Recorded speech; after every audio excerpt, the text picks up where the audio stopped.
Well, good Friday morning, and we are listening. Palm Coast, a lot of things going on. Wouldn't you say, Vice Mayor Teresa Pontieri? It's never a dull moment. That's right.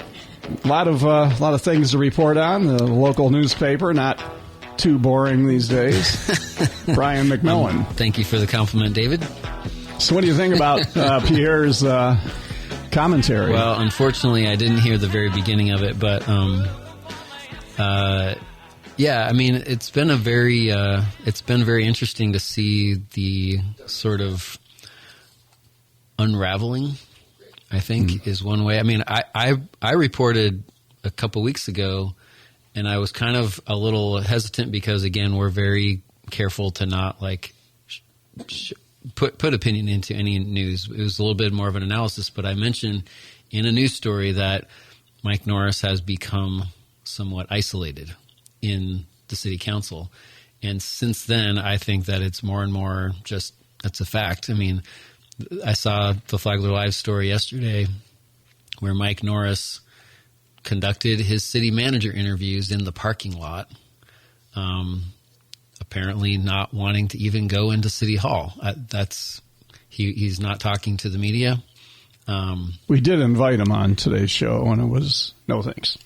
So Teresa was the second choice. I know. You're making her feel bad. I know. We're going deep. Yeah. We're going deep in the bench. Fiddle. But here's the thing that I've been thinking about this. You know, he posted like a wanted poster Mike Norris did on his Facebook page. We've been paying attention to his Facebook page because that's the only way that, as far as I can tell, he's communicating with the media. I mean, he's communicating with the whole community that way. But it's kind of like a sort of silly, sort of a joke, you know, that I don't know. Have you seen the wanted poster?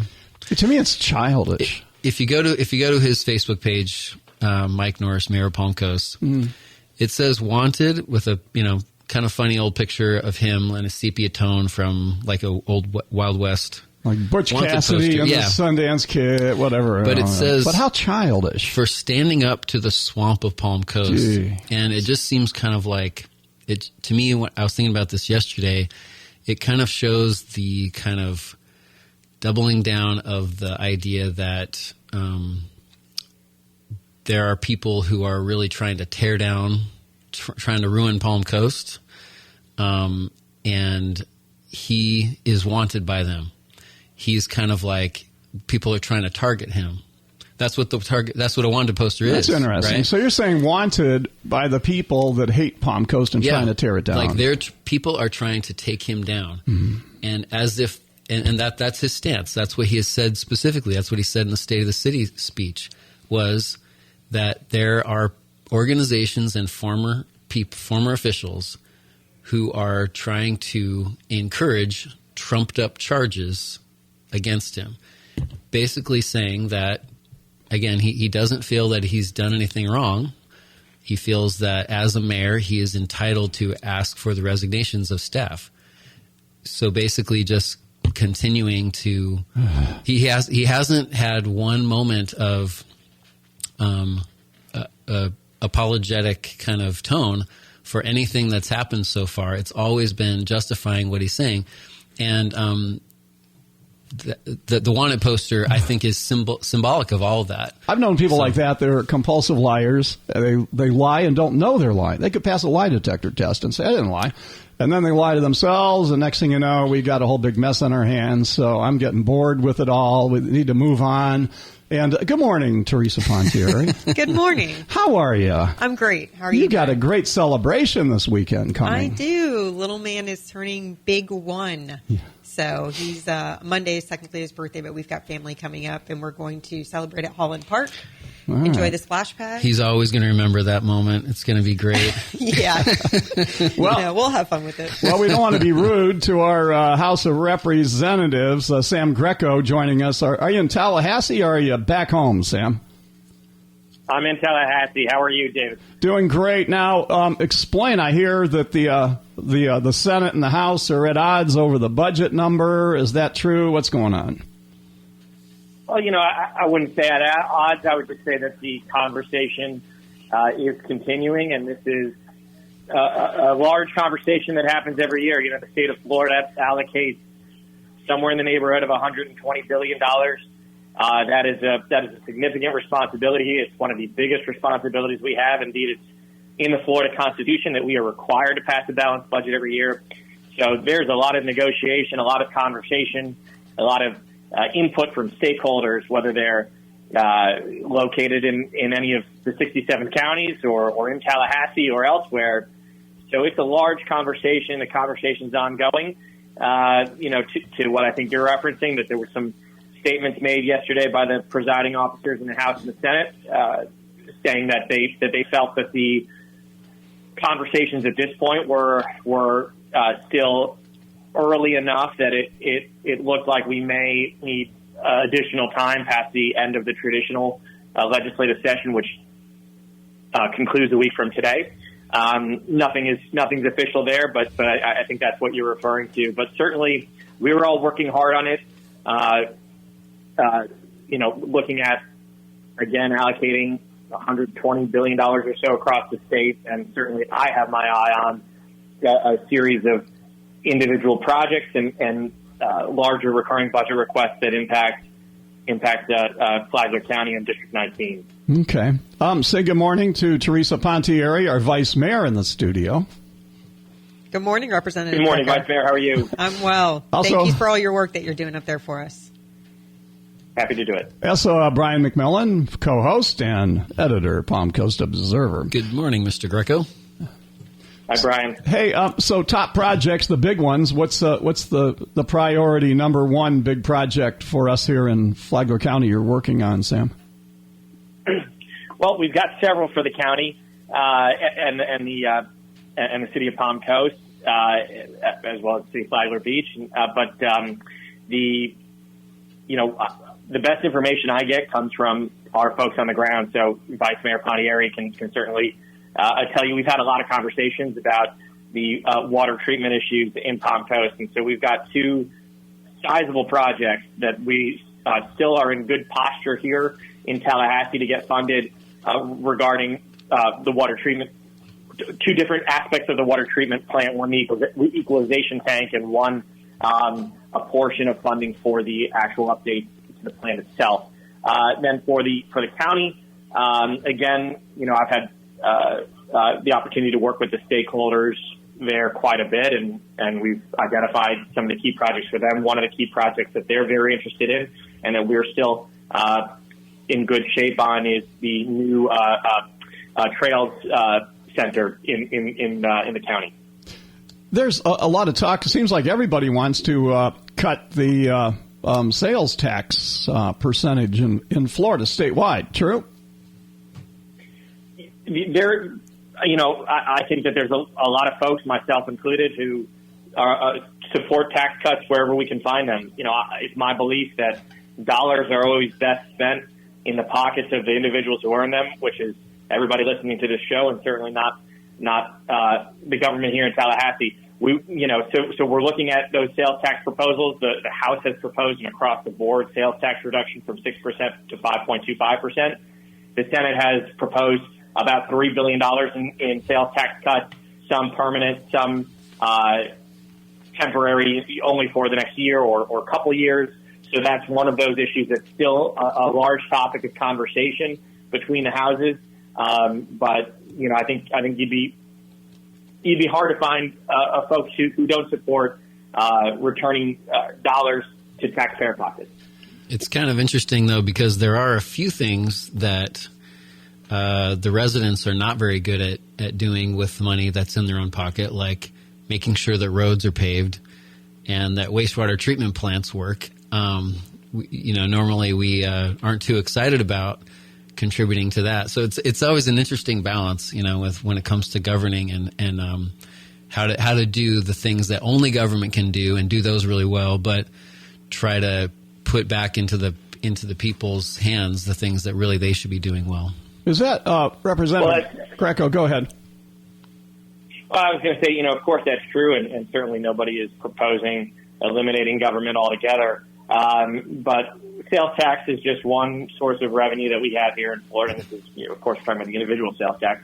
and we want to make sure that we're not taking in more money than we need, and that we can do everything that government needs to do, roads and safety and utilities and all the aspects that government needs to do, and really is to your point, be a unique player in those spaces, without taking in surplus money out of Floridians' pockets that we don't need. But certainly we're keenly focused on making sure that we continue to take in funds to meet those needs and meet them well. And neither the proposals, neither the House nor the Senate, are jeopardizing the mission there. Okay. Teresa Pontieri, any comments so far? I just, as we look at ways to reduce revenues, I think it's obvious I'm a fan of smaller government. But, we need to make sure that we're funding public safety. That's a big one. And so there's been talks about whether or not some of the revenue cutting from Tallahassee will have a negative effect on our ability to fund public safety. So from a local governance standpoint, we're very concerned about that. So just want to make sure that the bigger picture is looked at and that we're adjusting those levers evenly. I'm a big fan of consumption, more fees and taxes on consumption, because then you put the power back in the consumer's hands, rather than your high property taxes, which is just, tax for owning your own property, which should be a right of every individual. So I get the challenges, and the balance definitely needs to be there. So is it the thinking that, okay, if the state cuts it back, that allows the local counties, municipalities, whatever, to increase and fill the gap so that they can have their half-cent increases and maybe sell it where, hey, you're still down half a cent even though we're increasing at a half a cent or a penny or something? So that's a challenge, right? I mean, we're battling this right now with regards to impact fees. The state has put limits on what we can charge for impact fees. So we're always finding ourselves behind from the standpoint of the infrastructure needs that more development causes to us. So when the state says, hey, we're going to reduce all these taxes at the state level, from an optics perspective, it seems great. But then it puts the pressure on the cities and the counties to make that up somehow. And then we have to be the bad guys sometimes. So it is a balancing act. And I know our representatives understand that, because a lot of them came from local government and a lot of them go back to local government. So it's just really a matter of balancing that. And it does put some pressure on us to maybe cut a little bit more and find more efficiencies within our local governments, which is what I think they're also trying to do up there as well. So like I said, it's just really working together and making sure we all understand the big picture. All right. Give us some other some things going on in Tallahassee we don't know about, Sam Greco. Well, given that we are headed into the final week of the session here, we're, pending any extensions or special sessions thereafter, we're still working hard on legislative priorities for the state. A couple weeks ago, I had the opportunity to pass a bill that moved the ball forward on life issues in Florida. I'm very, very proud of that. And I've got a number of other bills that I'm expecting to see on the floor this coming week regarding public safety, criminal justice, making sure that we are giving our police and prosecutors the tools that they need to adequately respond to some of the new challenges that are facing us in Florida. I've got a consumer protection bill in the healthcare space that'll be on the floor. We're hoping early next week, and some bills that look to strengthen Florida's cybersecurity posture and resiliency to external threats. So that's some of the things that I certainly have my eye on and would like to see get done here in the last home stretch. But we are working at full pace. This is high season for the Florida legislature. On the bigger picture, the talk about this new spinal road from Jacksonville to Orlando going down the middle of the state for a lot of reasons. Talk about safety, security, and evacuation routes. And because right now we really only have 95 and 75. Does the state, does the House and the Senate, are they, is that concept pretty much agreed upon? That's something we should do? Well, I think as the population across the state, and particularly in Northeast Florida, continues to grow and expand and indeed expand westward, that those types of additional infrastructure will be necessary. And there's certainly every intention to make sure that we're delivering the resources in Tallahassee back around the state to support to support populations that and not overtax existing infrastructure. Mm-hmm. I mean, it would also kind of spread out and diversify the population base from just along the coastal areas, which would be good.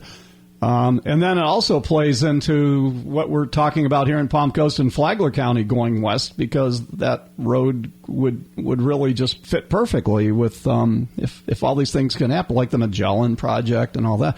Is there anything that you can do to help with the Magellan Project? I don't know that there's anything specific. At the moment, I've kept up on the local news regarding that project, and I understand, some of the concerns locally, but certainly, wanting to make sure that we're delivering adequate resources back to the district to continue to allow for that type of a growth. Should it be in the best interest of the district? Okay. So ideally, with the session, would you come to agreement on the budget? Give us a little civics lesson here. So how does that work? The House and the Senate have to agree upon a budget number, correct? So that's correct, and then we agree on allocations, which are specific sums of money that fund different buckets of the budget. So the healthcare space, the transportation and economic development area, higher education, whatever it is. And once we get into the buckets, then we look at, the variety of funding that falls within them. Some of that is recurring funding, and that's the things that operate the government year after year. So, the dollars that go to FDOT. And some of those are specific targeted projects. You mentioned Project Magellan. So, an example of kind of a specific funding project, one of those non-recurring member-led appropriations projects would be the Loop Road as part of the project in the westward expansion. So there's a variety of types of funding projects that fall into each bucket, but the first part of that, to your question, is agreeing on a top line number and then agreeing on allocations by area. All right, very good. But I don't mean geographic area, I mean subject matter area. Okay, all right. Hey, we appreciate you being part of Free for All Friday every other week with the updates, and anything we can do for you, let us know. I appreciate it. Thanks. It was great to join you all. I hope everybody has a great weekend. All right. Be safe. Thank you. You too. Take care. All right. Well, that's good. I think he was a good choice to take Paul Renner's seat, and he's a very communicative, sharp, smart guy, and if looking out for us. What more could you ask for, right? Yeah, when we were in Tallahassee, he seemed to really understand and get it, as far as our water needs, and he seemed very motivated and sympathetic to those needs and what it's costing the community if we can't get it from Tallahassee, which is always encouraging. Mm-hmm. All right. Hey, we're going to take a break, and we will be back. What's the name of this song, Brian? Day Trip. All right. We'll take a break. We'll be right back with Teresa Pontieri, Brian McMillan, you, and we'll check our phone line here, waiting to hear from one of our city manager candidates, Rich Huff. We'll be right back.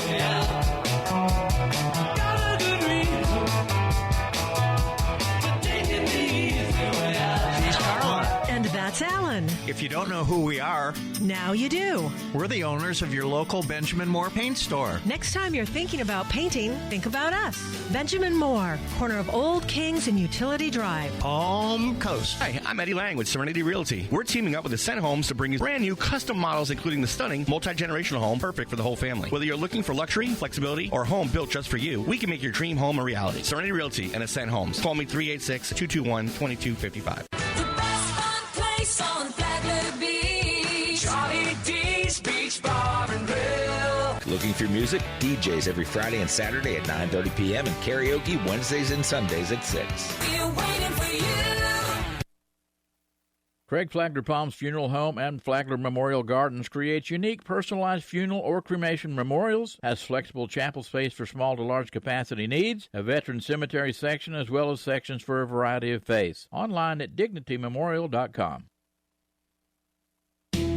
Celebrate the grand reopening of the newly renovated Palm Coast Amphitheater with special guest Michael Ray and many more of Nashville's top hit songwriters. Josh Phillips, Brock Berryhill, Wynn Varble, Karen Staley, Matt Alderman, and local favorite Ashley Estevez. Wednesday night, April 30th, kick off the Palm Coast Songwriters Festival at the Daytona State College campus. Details and tickets online now at palmcoastsongwritersfestival.com. Teresa Pontieri. Good morning. Have you seen the what they've done to the Palm Coast Amphitheater, the renovations? No, not up close. I haven't, no. Oh, it's great. I mean, it's not open to the public yet, but it will be for the Songwriter Festival. Yeah, and I haven't gotten like a sneak peek tour or anything like that. I mean, they've really it's really a first-class outdoor venue, and Palm Coast Songwriter Festival starts Wednesday. Yeah, it's coming up. I'm excited. I have every year something else has come up that's prevented me from going, and this year I finally get to go. So Yay! I'm super excited. All right. Well, we'll see you there. Also, it's a good fundraiser for a lot of different charities benefit from that. The college, Flagler Education Foundation, and whatever. Well, here's a guy that I was watching on TV on our WNZF YouTube channel. Name is Rich Huff. Good morning, Rich. Good morning. How are you doing? Doing good. In the studio, we have our Vice Mayor, Teresa Pontieri, and Brian McMillan, our editor of the local newspaper. And, appreciate you checking in with us here. For people that don't know, that you are one of the final candidates for the position of city manager for Palm Coast. So congratulations on getting that far. Well, thank you, and it'd be a great pleasure to work here. So what is it? You're in, Wisconsin? That's where you live right now, Wisconsin? Yeah, currently. It's after I worked for the service for about 30 years, I took a job in Wisconsin in local government, something I long held a passion for, and so it's become my second career. All right. Well, thank you for your service in the Army, right? And you were in the Army, right?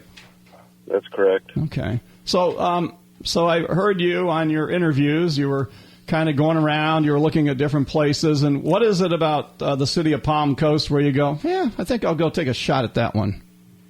Yeah, well, you got a lot of growth opportunities and a lot of opportunity for a city manager to make a real difference in a community. Yes, you have some challenges that are ongoing, and any community has those. And frankly, you wouldn't be much of a leader if you didn't embrace the good with the bad and try to overcome the current situation that's unfolding here. But no leader should shy away from those things. However, there's a lot of positives for me and my family. My wife's originally from the South, and in our 50s now, she's like, yeah, it's time to get closer to our roots and come down here. And so that's part of it. Looking at Palm Coast specifically, it's the right-sized community that not only do I want to live in, but I want to be a part of. I spent a lot of my life growing up around the oceans, mind you, the Pacific Ocean, but some the Atlantic when I was stationed in South Carolina once. But so an ocean, location is ideal for my type of lifestyle and what I'm accustomed to. So Palm Coast, we drove around a lot since we've been here. It's a beautiful community, very friendly, very outdoorsy. So you got all those positives going for you.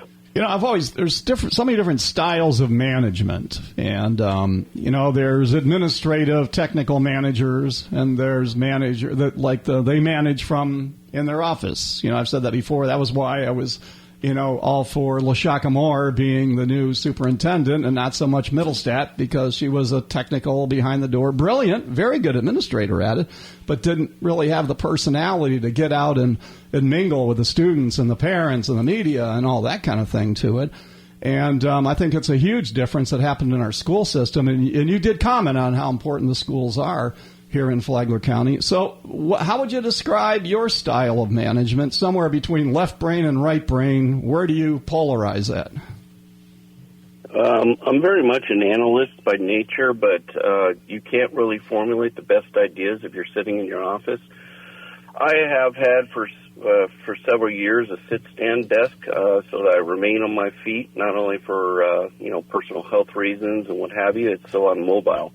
Get out of that office. I actually encourage staff to take lunch breaks in the lunch room instead of at their desks and other things, so that they get out and mingle and maybe cross-pollinate some ideas that are going through their heads.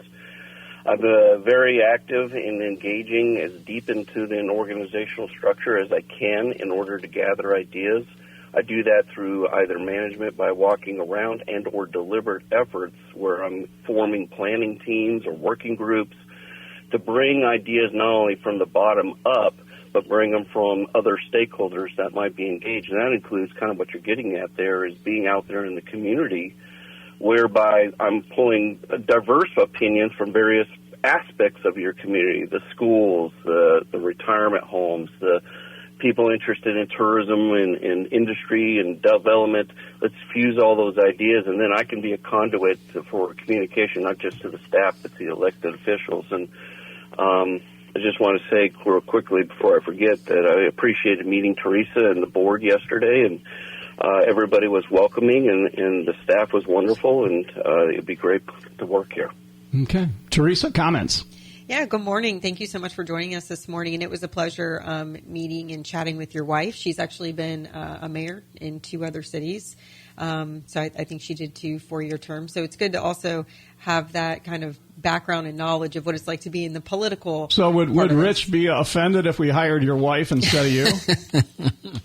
If you're really going after, left brain, social butterfly, yes, you seem wonderful, like that. She's my get me out of my shell, pushes me beyond my limits.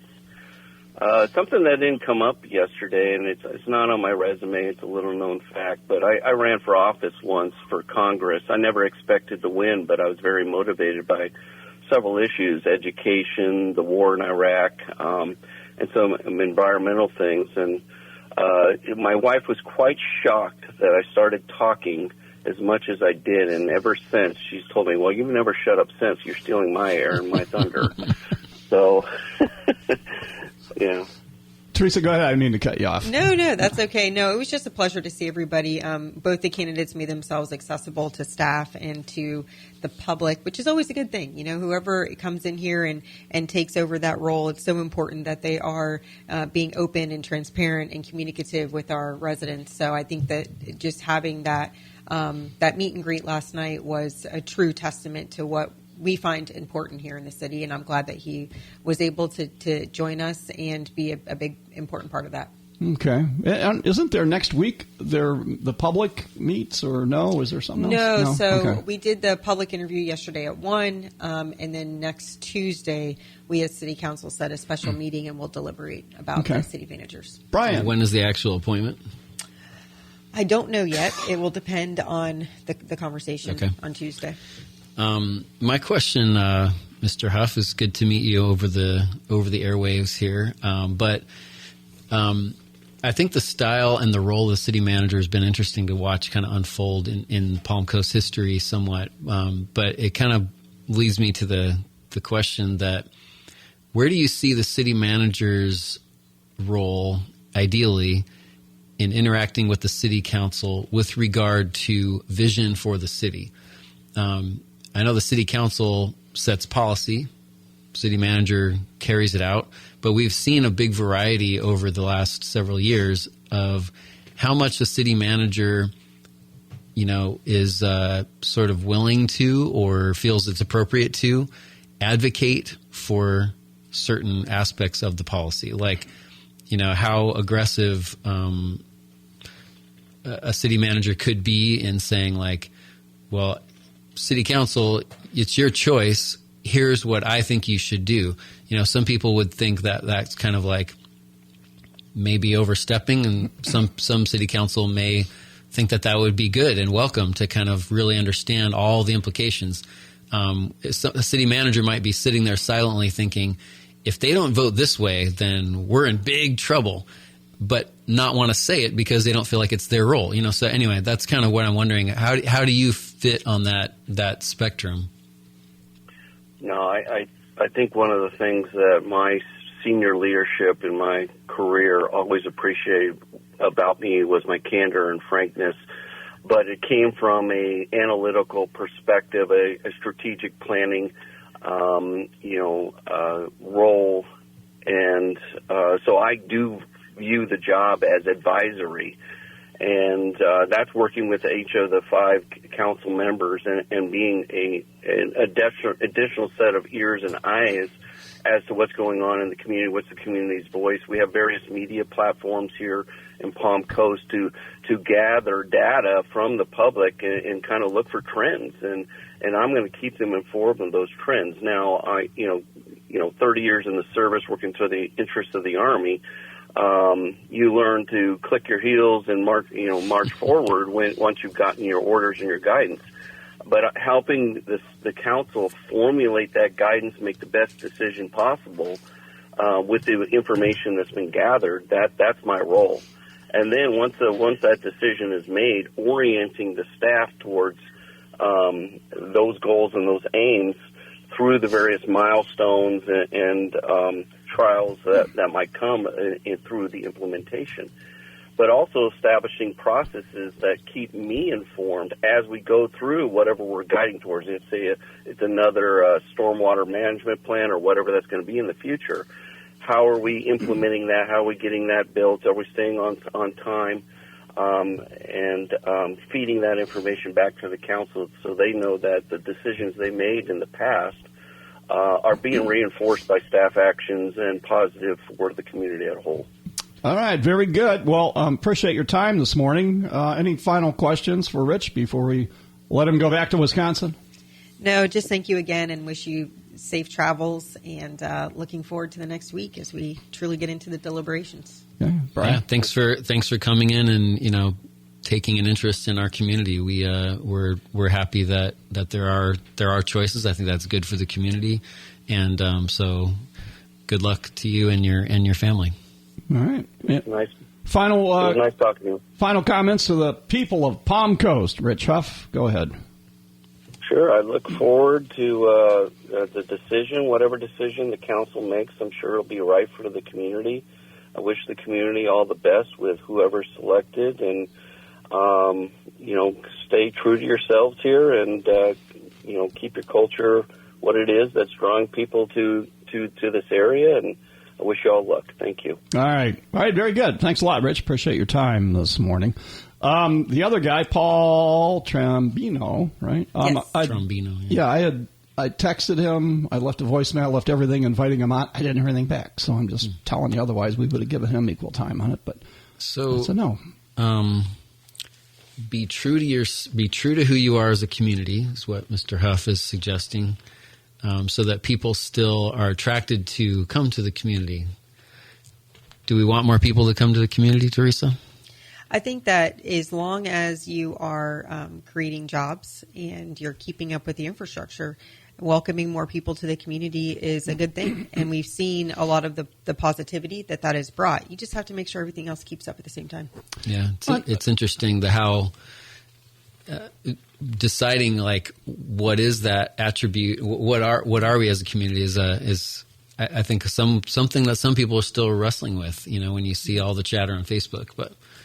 Go ahead, David. Yeah, no, I mean, it's, we are, well, the beautiful thing is that the people that move here can define what it is about Palm Coast that they like. Mm-hmm. So there's so many different diverse things to it. So for us to define what we are and tell people this is what we are, I don't know, that seems like, hey, look, here we are. If you're retired and you like hiking and you like walking the paths, then that's with you. If you don't like doing that and you want to, you're a boater and you like deep sea fishing, or if you like pickleball or whatever.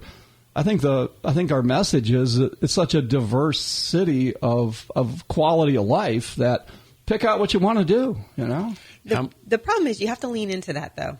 So if the whole community leans into the fact that we are diverse and that we're welcoming more, younger families and increasing our workforce, and we really lean into that recognition, then we're on the path to success.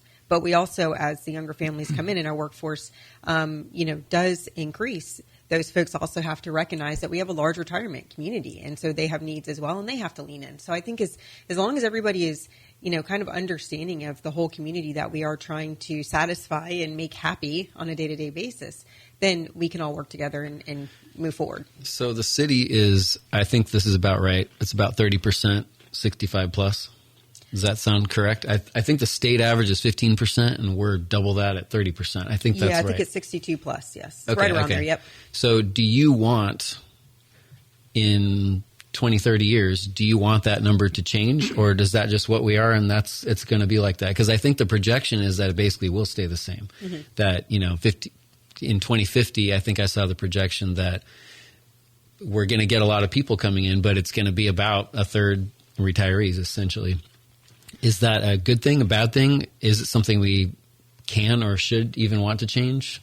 I don't think we need to change it. I think as long as it stays right around there, we need to increase our workforce. So we need to bring in young working families because otherwise, that industry that we're looking for in order to diversify that tax base, it just won't happen because we won't have the necessary workforce. And the entire country is aging. So it's not just Palm Coast and it's not just the state of Florida. It's across the board. And so, we really need to make sure that as we're looking to bring in all these different industries and commercial, that we've got the people to fill those jobs and that we're not a net exporter of workers. And so I don't think it's a good or a bad thing. It's just a recognition of what our community needs. But don't forget that the retirement is retirees are an industry.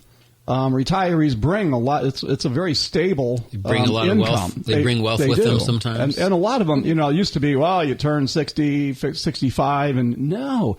Like I've always said, the retirees in Palm Coast visit their parents in Naples. Okay.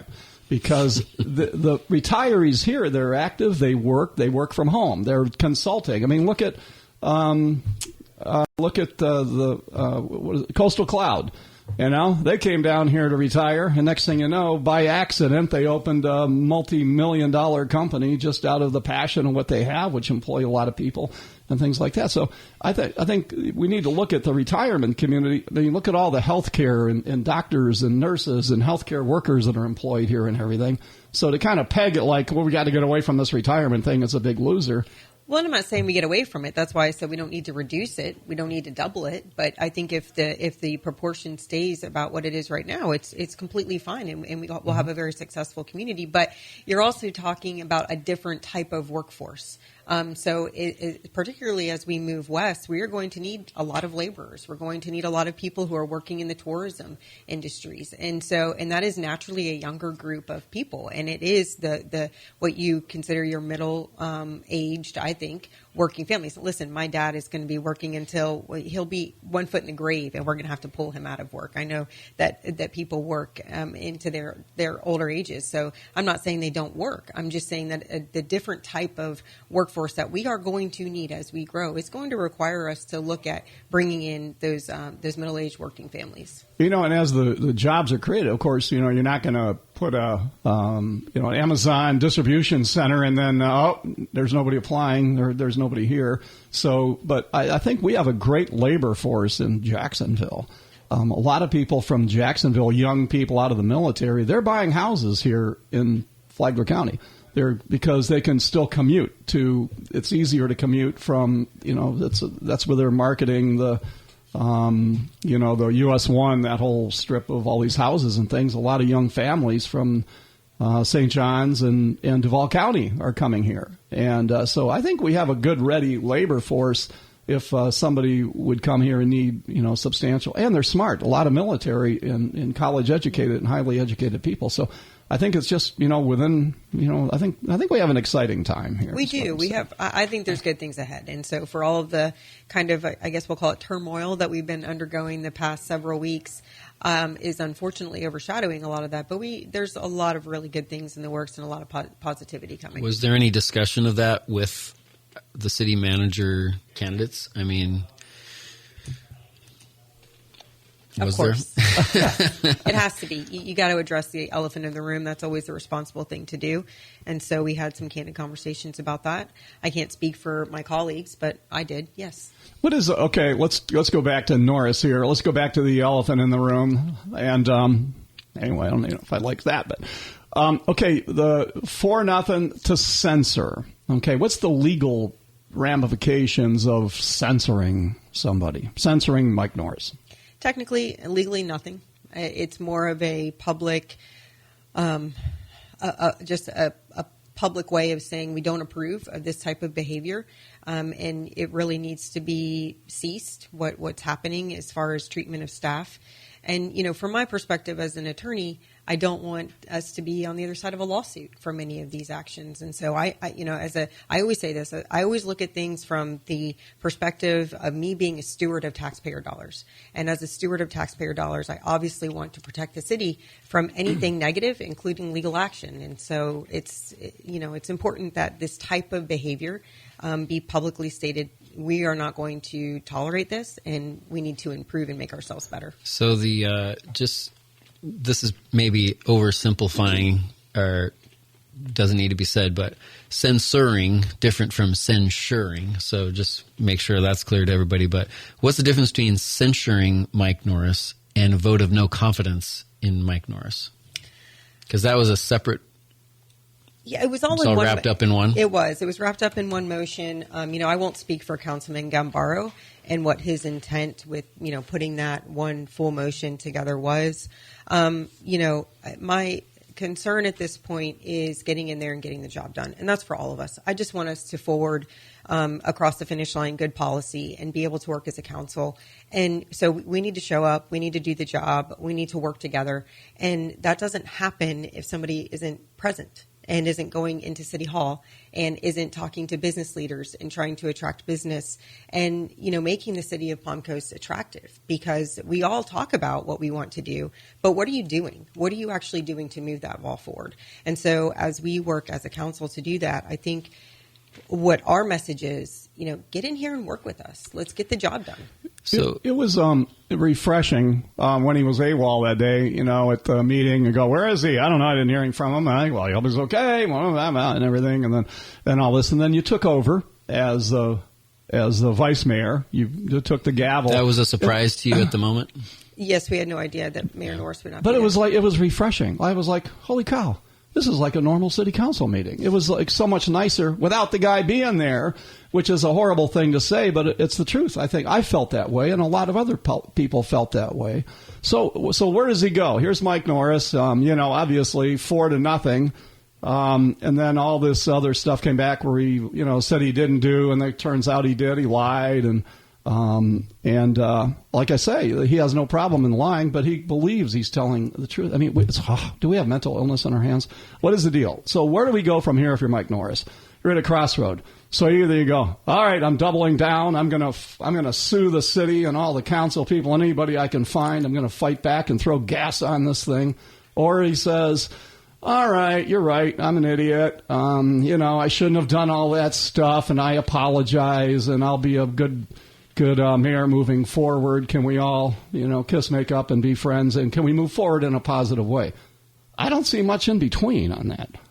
So, go ahead, Teresa. I was just going to say, I always try to find the in between, and so I'm going to go there. I really hope that, we've been a council of 4 for too long. We need to be a council of 5, and we need to be moving good policy forward. I said this from the dais, so I'm not saying anything that everybody hasn't heard. If you have an issue, if there's something that you want to fix in the community, then bring it to the dais and share it with your colleagues. We are all, put there for a reason. Some of us voted, some of us appointed by those who were voted. And so we all are supposed to be representing our community. And so if you've got something that you think is important enough to post about on Facebook and to say during the State of the City, bring it to the dais. Let's put it all out there. That's where all the cards are supposed to go. And let's talk about it and find a real solution, because that is how things get done. They don't get done from your keyboard when you can't vote on policy. Well, so many good things before us, like that I wanted to talk about today, which I didn't even really get. like the YMCA. Yeah. I mean, I'm thinking like, wow, I saw the architectural things. You can see it on the YouTube channel. So what are you thinking about this YMCA in the town center? Yeah, I'm so excited about this. The community needs it. We've been asking for it for a really long time. And it will satisfy so many needs in the community, particularly the pool. We've all been talking about the need to either refurbish the Frida Zamba pool or to find an alternative, and this will satisfy that. And the YMCA is just a really good community pillar. They don't turn anybody down for lack of funds. So for children who are underserved in our community, and families, not just children, but families that are underserved right now in our community, this is just a great staple that I think any community should have. I grew up in the YMCA. My dad's been on the board of I think it's called Suncoast. I can't remember, but the Clearwater YMCA. So I just think it's something really positive that we need to focus on. And that's the type of stuff that we should be focusing on. So, and I know we'll move away from the wanted poster, but it occurred to me that, with the 4-0 vote, in a sense, I think this whole idea of the isolation and kind of like, it's not just maybe some unnamed organizations. He hasn't named unnamed former officials that are kind of sort of in some way going after him. Now we do have a city council that is 4-0 kind of against Mike Norris. Maybe he feels like he's being wanted by the city council for standing up to the swamp of Palm Coast, is what the poster says. But my question is, moving forward, I think the real issue is what exactly is the problem and what is the solution? He feels that the solution is a moratorium. I know that I know you have some sympathy with maybe identifying what the problem is. Could you share what you feel like the problem is and what the solution is, since you have moved on past, like, it's not a moratorium. So what is the solution to whatever is ailing us that, because I think Mike Norris is getting at something that a lot of people feel in the community. Sure. People voted him in. He has tons of support from, at least a loud group of people on Facebook, I know. So what is the problem that he's trying to get at, and what do you feel is the solution if it's not a moratorium? Sure. So first I have to correct something that you said, okay, because you said, we all voted against Mike Norris. No, we didn't. We voted against behavior. There are violations of the charter that occurred, and that behavior cannot happen from any of us. And so if it were any of us that did that took those actions, my vote would have been the same exact way. So he's interpreting that as against the moratorium, which is a totally separate issue. And I think that he's conflating that in this poster. I have voted for a moratorium twice in my tenure. So that is wholly false.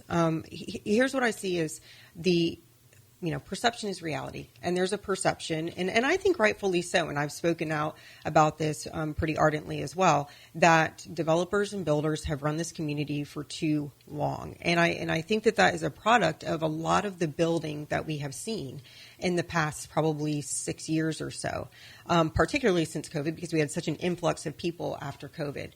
The solution is to look at what the needs are of the community from a housing perspective. Do we need more housing because people are not able to find it? Yes or no? If the answer is no, then we need to slow that down. If the answer is we need more jobs, which we do, our unemployment rate is higher than that of the state, then we need to create more jobs and we need to bring in more industry. But we have to invest in that, and we have been way underinvesting in our economic development for too long. So that is a policy shift that from the dais, we can actually say, from a policy perspective, we are going to invest in economic development, bringing in industry and bringing in commercial, and let's fix it that way. So here, I have a tough time with that sentence I've heard over and over again. Developers and builders have been running this town for too long. Is that because, they're only building and developing where the government tells them they can do it. And what people will buy. You know what? If people aren't buying the houses. They're not. David, you're absolutely right. You're absolutely right. And the previous city council granted a lot of density increases that shouldn't have happened. They granted a lot of zoning variances from commercial and industrial to residential that shouldn't have happened because it was short-sighted. I'll tell you what happened. So when you get all of this new development, you get an influx of tax dollars because they don't have that homestead, right? And so we get this very nice influx of immediate tax dollars, and we say, we have this money that we can now spend. But it's short-sighted because impact fees are shiny pennies, and that initial tax dollar only helps us for a short amount of time. Time after time after time, you have to worry about those infrastructure needs. So when I say that the feeling from the community is that developers and builders run the county, that's because that's what they see. When you go up and down Royal Palms Parkway, you see development. And so that's why I say optics and perception is reality to the community. So even though it's city council that, approved all of these things, it's not city council out there with the shovel that the community sees. I think we need to investigate that question, the amount of variance. I mean, some of it is shifting. There was talk about, in the whole Belvedere discussion, that the land on US 1 where KB Home is building, that they eliminated industrial in favor of housing. And the staff told me afterward that actually wasn't true, that they actually just shifted it and that we didn't lose industrial. So anyway, I think that is part of the question, is exactly what has the government done to, how much exactly have we lost in industrial? Because I think that there is a lot of industrial left, but it's just all in MPD. It's not just industrial zoning. Mm-hmm. So that's a whole other issue. But as far as like the solution, what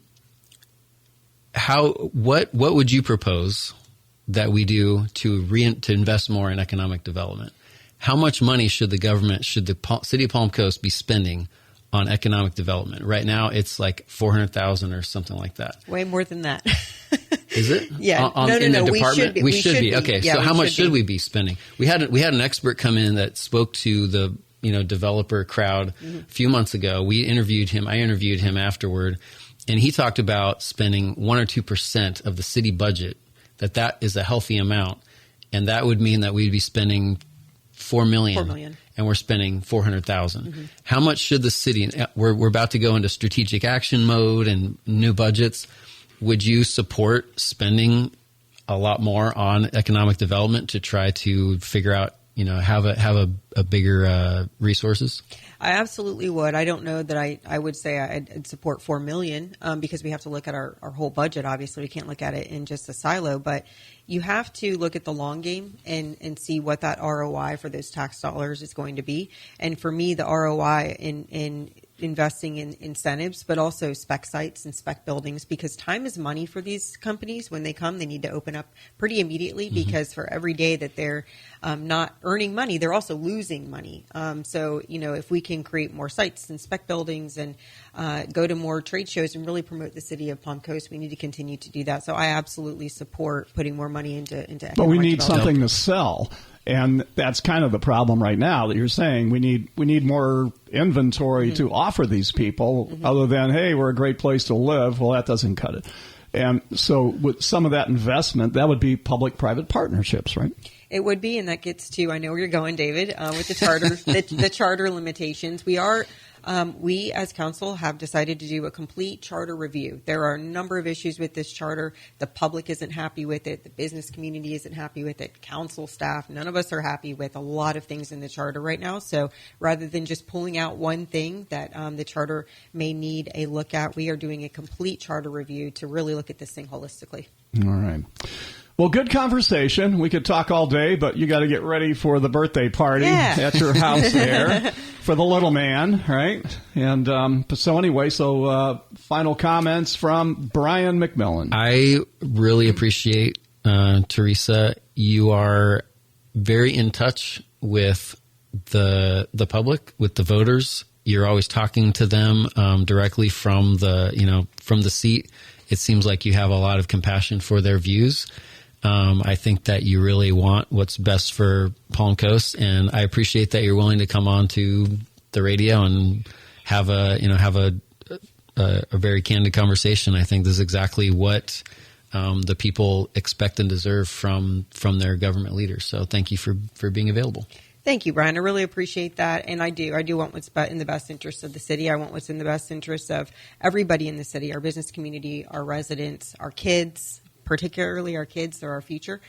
So I appreciate the opportunity to come on here and have some pretty open conversations about all those things. All right. Well, thanks to you. Thanks to Sam Greco. Yeah. And also, Rich Huff, thank you for spending time with us, getting to know you. Brian, have a good weekend. You too. Everybody be safe, be kind. Songwriter Festival starts this Wednesday. Kids screaming, phone ringing, dog barking at the mailman, bringing that stack of bills. Serving Flagler County for a decade and a half. WNZF, 1550 AM, 94.9 FM HD3, and W235CW Bunnell.